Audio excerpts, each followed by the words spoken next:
Queridos, bem-vindos, que Deus possa muito nos abençoar nesses momentos em que passaremos juntos cultuando ao nosso Deus, embora fisicamente distantes, mas que possamos estar bem aquecidos pelo Espírito Santo, que é o mesmo que possa estar falando através da minha pessoa, como também é o mesmo que esteja ministrando a cada mente, a cada coração que está assim participando aqui deste vídeo. Deus possa muito abençoá-los e que possamos nesses momentos aproveitá-lo bem, né? No momento da música, se você puder cantar onde estiver, cante conosco, né? Se não puder, aí que você adore no coração e que Deus seja louvado durante todo esse período aqui.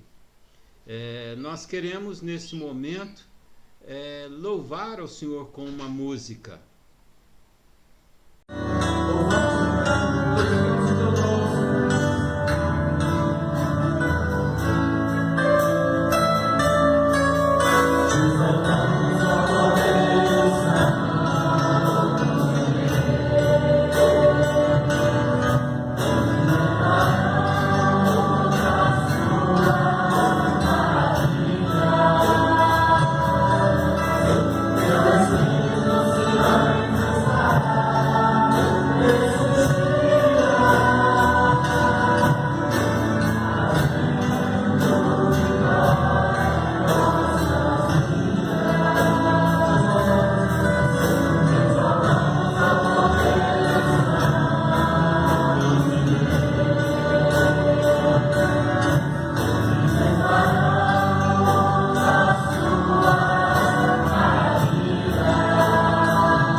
Vamos orar, falar com o nosso Deus. Pai querido, muito obrigado pela presença do Senhor conosco e que o Senhor esteja a nos iluminar e a nos usar quando agora leremos a Tua palavra, que o Senhor fale conosco. Pai querido, abençoe a Tua igreja espalhada em todo este mundo, em especial a cada um que neste momento está participando desta adoração em seu lar ou onde quer que esteja. Que o Senhor possa assim abençoar e falar a cada um. Nós rogamos, nós agradecemos, também clamamos em favor das autoridades do nosso país, assim como sempre o fizemos antes dessa pandemia, agora durante, e se o Senhor nos preservar a vida, continuaremos a fazê-lo a posteriori. Que o Senhor abençoe a todos os enfermeiros, médicos, técnicos, laboratoriais e outros que trabalham no sistema de saúde. Que o Senhor os proteja, que o Senhor os abençoe. Pai querido, aqueles porventura enfermos que estiverem também participando, que o Senhor esteja os visitando e os curando para a glória do Senhor. Toda honra, toda glória ao Senhor em nome de Jesus. Amém. Nós queremos ler a palavra do Senhor em Mateus, capítulo de número 26, versos 20 a 25. Mateus 26, versos 20 a 25. Nos diz assim: chegada a tarde, pôs-se ele à mesa, Jesus à mesa, com os 12 discípulos. E enquanto comiam, declarou Jesus: em verdade vos digo que um dentre vós me trairá. E eles, muitíssimos contristados, começaram um por um a perguntar-lhe: porventura sou eu, Senhor? E ele respondeu: o que mete comigo a mão no prato, esse me trairá. O Filho do Homem vai, como está escrito a seu respeito, mas ai daquele por intermédio de quem o Filho do Homem está sendo traído. Melhor lhe fora não haver nascido. Então Judas, que o traía, perguntou: acaso sou eu, mestre? Respondeu-lhe Jesus: tu o disseste. Nós queremos refletir nessa passagem e é importante a gente lembrar que Judas Iscariotes, segundo estudiosos, Iscariotes fazem referência à cidade de onde ele veio, e Judas vem da palavra Judá, que significa Jeová conduz. Certamente, quando seus pais lhe deram esse nome, esperavam que durante toda a sua vida, de fato, fosse conduzida por Deus. Judas é também um nome muito comum, ou era um nome muito comum naqueles dias, de forma que havia muitos Judas, até mesmo pela beleza do significado do seu nome. É lógico que sabemos em nossos dias, nem sei se há alguém com esse nome, se houver é muito raro. Pessoalmente não conheço ninguém, porque Judas deu uma nova conotação a esse nome, a ideia de traidor. Às vezes alguém diz, não sou nenhum Judas, quer dizer, não sou nenhum traidor. E nós queremos ver em Judas alguns exemplos. Talvez você pergunte: exemplos, pastor? Sim, porque há dois modelos de exemplos. Aqueles exemplos a serem seguidos e aqueles exemplos a não serem seguidos. No caso de Judas, é um exemplo a não ser seguido. E nós podemos ver também ao longo das Escrituras vários exemplos a não serem seguidos, como, por exemplo, a igreja de Corinto. Paulo escreve repreendendo em diversos aspectos a Corinto. Infelizmente, alguns em nossos dias tomam aqueles exemplos negativos de Corinto como se fossem positivos, os tomando para si. Judas é um exemplo a não ser seguido. Então, Judas, um exemplo de... O primeiro exemplo que nós queremos observar, a primeira lição aqui, é Judas, um exemplo dos piores inimigos. Quando eu era criança, morávamos na zona rural né? E me lembro que meu pai sempre dizia para ter muito cuidado ao chegar em uma casa e o cachorro não latir. Isto porque naquelas casas, em zonas rurais, praticamente em todas elas, salvo raríssima exceção, todas elas tinham cães. E nas fazendas, principalmente, normalmente tinham vários cães. Eram soltos à noite os mais ferozes. E chegarmos e os cães vinham ao nosso encontro latindo. A gente, criança, ficava com muito medo. Mas meu pai nos advertia, não daqueles que vinham latindo, mas daqueles que não latiam. E de vez em quando você ficava sabendo de alguém que foi mordido por um cão. Ele veio silenciosamente pelas costas e mordeu. Ou às vezes vinha de frente mesmo, você não tinha medo porque ele não latia. E de repente ele te atacava e te mordia. Portanto, o cão que morde calado é muito perigoso. Nós vimos outros exemplos, né? Como por exemplo o próprio vírus aí da pandemia, né, da Covid-19.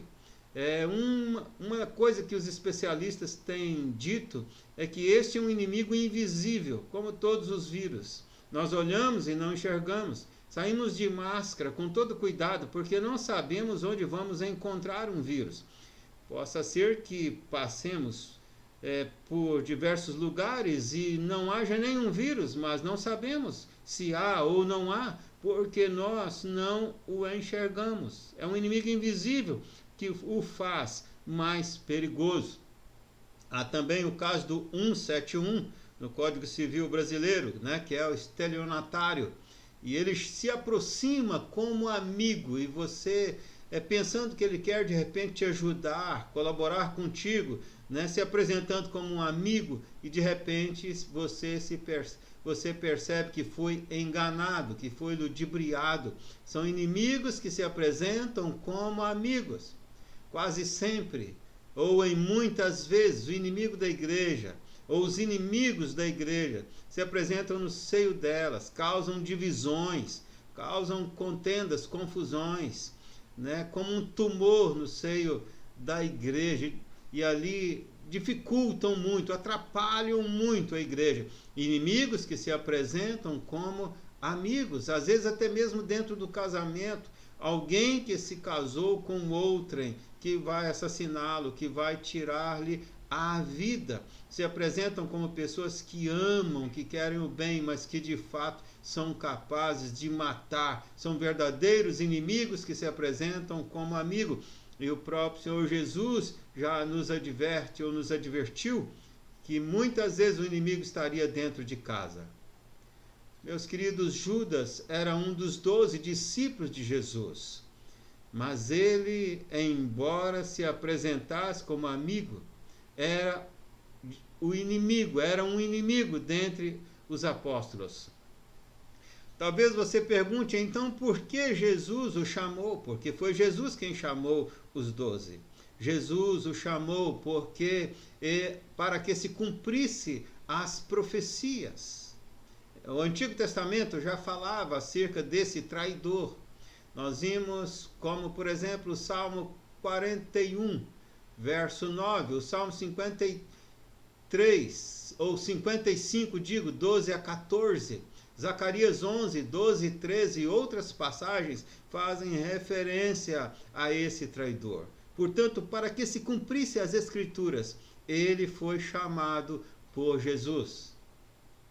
Em Mateus, capítulo 27, versos 3 a 5, né, também vimos outros inimigos da obra de Deus, que se portaram como inimigos, enquanto deveriam ser defensores da obra de Deus. Ali, lideranças religiosas, sacerdotes, anciãos, e que pagaram ajudas para traí-lo, intentaram em matar o Senhor Jesus Cristo. Eles que deveriam ser pregadores e defensores da lei, tornaram-se, portanto, inimigos da lei, se apresentando como amigos da lei. Em Mateus 26, verso 49, quando Jesus ou quando Judas beija Jesus. Nós sabemos que o beijo é algo bem íntimo, ou é algo de quem tem certa liberdade, certa amizade.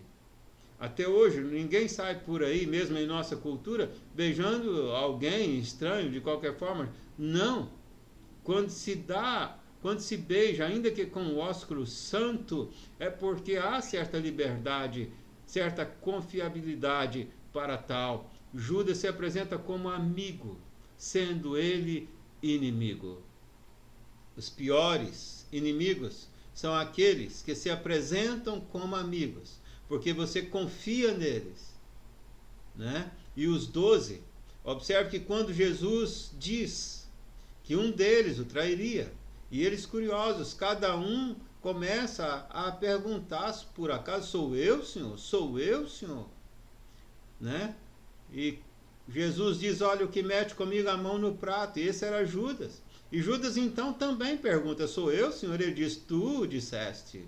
Mas os discípulos parecem não ter acreditado, né? Porque era difícil para eles acreditar que um dos 12 seria capaz de tamanha maldade. Eles tinham Judas como um amigo. Jesus sabia quem era Judas, mas os 11 não sabiam. Um segundo exemplo que podemos aqui aprender com Judas é o exemplo de privilégios perdidos.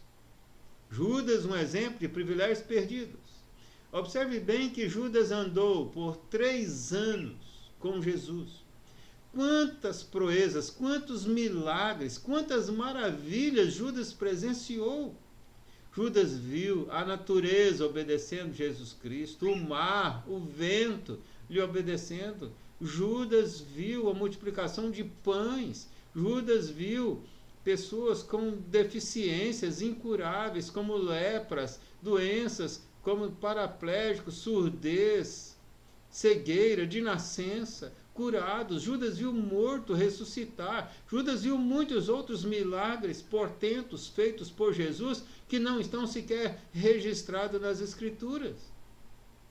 Judas ouviu todos os ensinamentos da boca do próprio Senhor Jesus Cristo, coisa que muitos dos profetas e muitos gostariam de ter ouvido. Judas ouviu. Depois de tudo isto, Judas procedeu com o coração petrificado e o traiu. Quantas pessoas hoje também são membros de igrejas, estão dentro das igrejas, ou alguns até pregadores da grande mídia, conhecem a palavra, no entanto, possuem um coração petrificado, vivem na prática de algum pecado. Pessoas que experimentaram bênçãos de Deus, como diz ali Hebreus 6, os primeiros versos, 1 a 8, mas que de fato, com o coração longe do Senhor Jesus Cristo. Pessoas que ouvem Jesus Cristo, pessoas que ouvem e que conhecem a palavra de Deus, que experimentam proezas e bênçãos de Deus e continuam distantes. Alguns outros que frequentam a igreja há anos e anos e anos, nunca sentiram o desejo de participar dos sacramentos, nunca sentiram ali tomar uma decisão de serem batizados, de professar a fé. Segundo alguns estudiosos, tanto Judas e a princípio também os demais discípulos, né? E principalmente as autoridades religiosas daqueles dias, eles esperavam um Messias que reinasse sentando em Jerusalém, no trono, na cidade humana, naquela cidade que está lá, de Jerusalém, que reinasse, que libertasse Israel do Império Romano e que governasse o planeta Terra, governasse os povos desse mundo. E infelizmente, nessa filosofia, nessa teologia judaica, ainda há até crentes, até hoje pensando assim, Jesus vai vir, sentar ali e reinar ali. Não entenderam, aqueles e esses que continuam nessa teologia, o que Jesus diz, que o seu reino não é desse mundo, que o seu reino é espiritual, que o seu reino não é geográfico, terreno. O seu reino é sim eterno, mas o seu reino é espiritual. E Judas, decepcionado com isso, ele então tenta se livrar de Jesus e ainda se vingar de Jesus e ainda ganhar dinheiro com isso. Então vimos também Judas.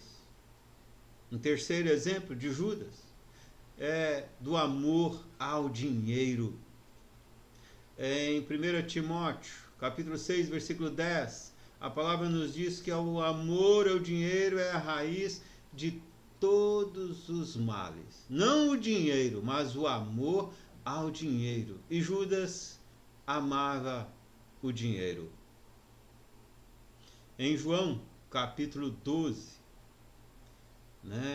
e segundo os estudiosos ali, Judas, os comentaristas, Judas era o tesoureiro do colégio apostólico.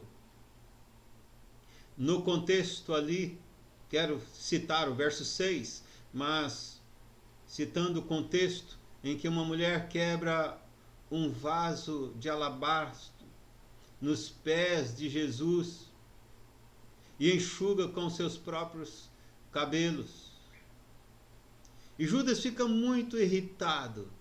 E ele então, no verso 6, ele vai dizer, olha, que desperdício, porque esse perfume era caríssimo.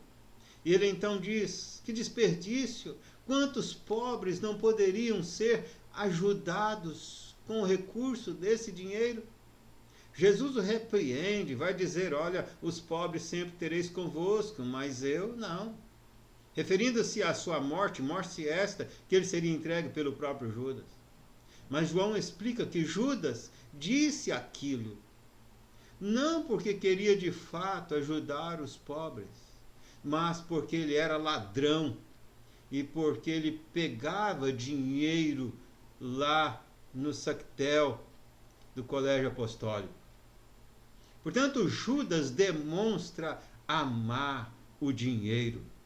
E aquele que ama o dinheiro, diz Provérbios, dele também nunca se farta. Observe bem que no versículo 3 do Mateus 27 faz aí a noção, o registro, de que ele vendeu Jesus por 30 moedas de prata. Como se Jesus fosse seu escravo. Pelo contrário, Jesus era Senhor, mas ele o vendeu, o traiu por 30 moedas de prata. Veja que ele era apegado ao dinheiro. E aí, nesse contexto ainda, no verso 3 a 5 de Mateus 27, Judas continua fundamentado, embasado, enraizado, seguindo a sua razão, seguindo a sua lógica, seguindo o seu coração. Coisa essa que tem sido ensinada em muitas novelas, até em filmes. Siga o teu coração. Provérbios já nos adverte, o coração é tremendamente enganoso, não siga o teu coração. Judas tomando decisões próprias. Porque Judas vai até as autoridades e tenta desfazer o negócio porque está cheio de remorso. Mas as autoridades dizem, isso é problema seu, isso é contigo, não temos nada a ver com isso, então nem aí para você se vire. E Judas então vê como solução o suicídio.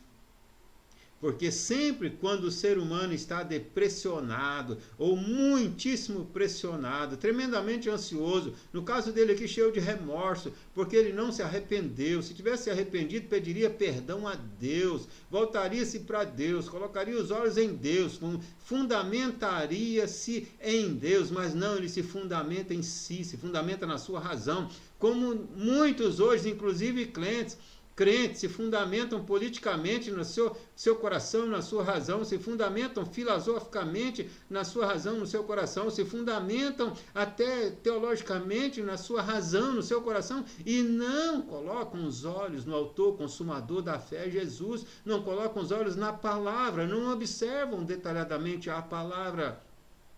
E por isso tomam decisões próprias. Judas tomou decisões próprias.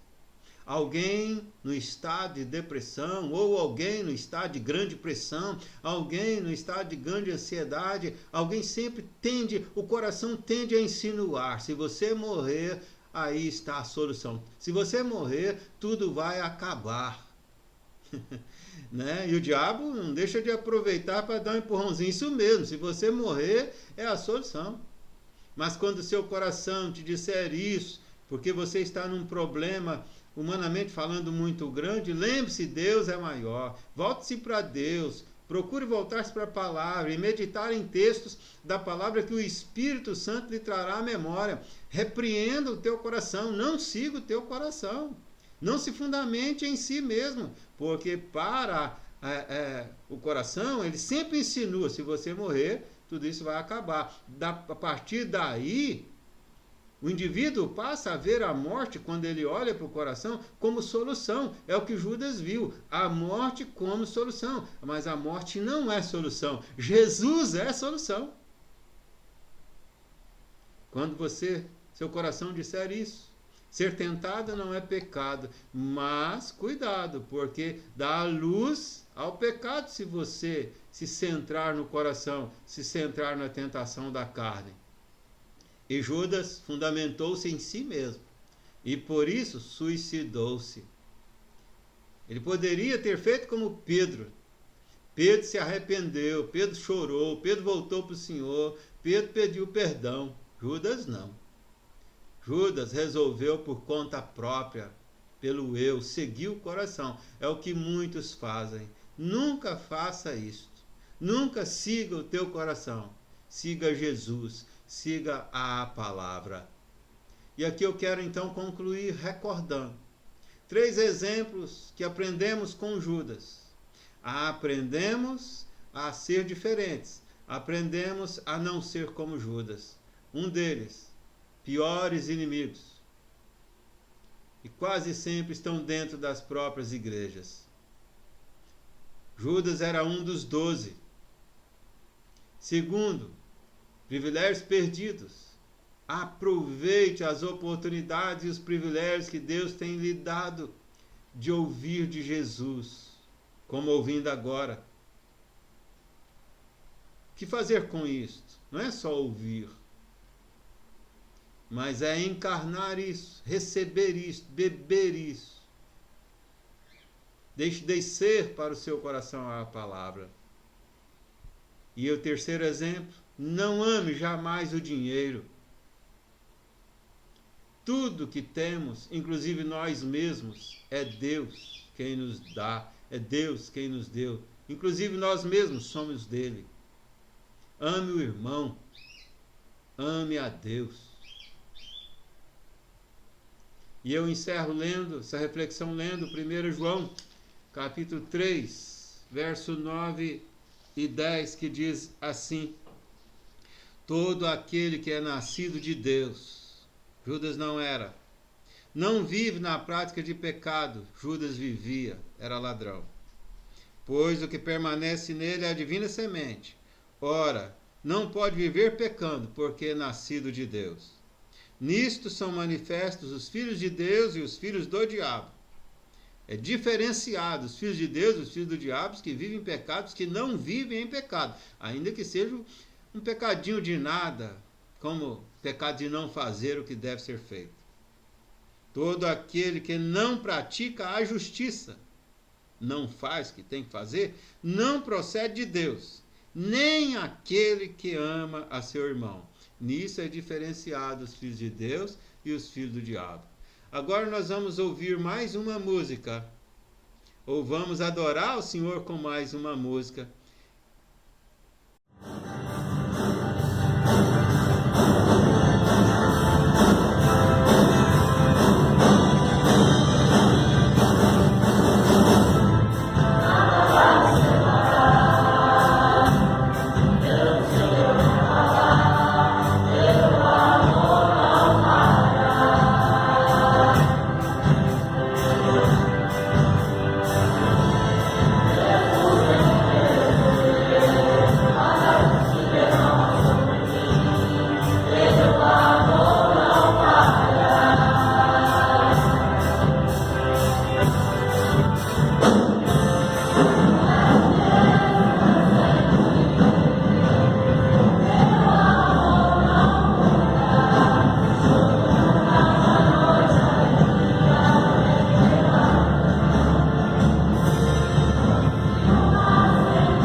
agradecer a você pela sua atenção.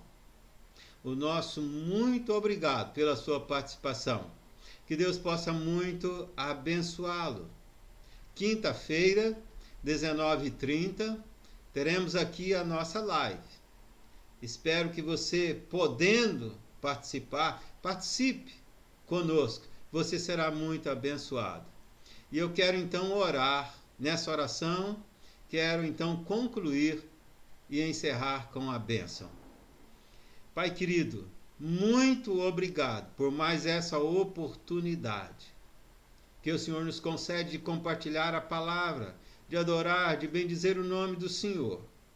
E nós queremos agradecer por cada um que está sendo alcançado e abençoado através deste canal de comunicação. Muito obrigado, Senhor. E nós agradecemos também por todos os dízimos e ofertas que foram entregues ao longo dessa semana para a manutenção da obra do Senhor. E que toda a honra e toda a glória seja ao Senhor.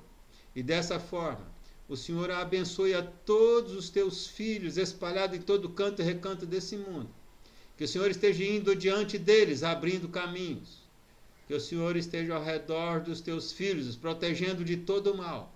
Que o Senhor esteja acima dos teus filhos, derramando bênçãos sem medida. Que o Senhor esteja dentro em teus filhos, direcionando-lhes os pensamentos da razão e os sentimentos do coração. Dessa forma, a graça excelsa do nosso Senhor Jesus Cristo, o amor de Deus, o nosso Pai, e a comunhão e as consolações do Espírito Santo de Deus, repouse sobre vós, irmãos, e sobre todo o povo de Deus, espalhado a todo canto, recanto desse mundo, agora e para sempre. Amém. Amém. Uma semana feliz para todos.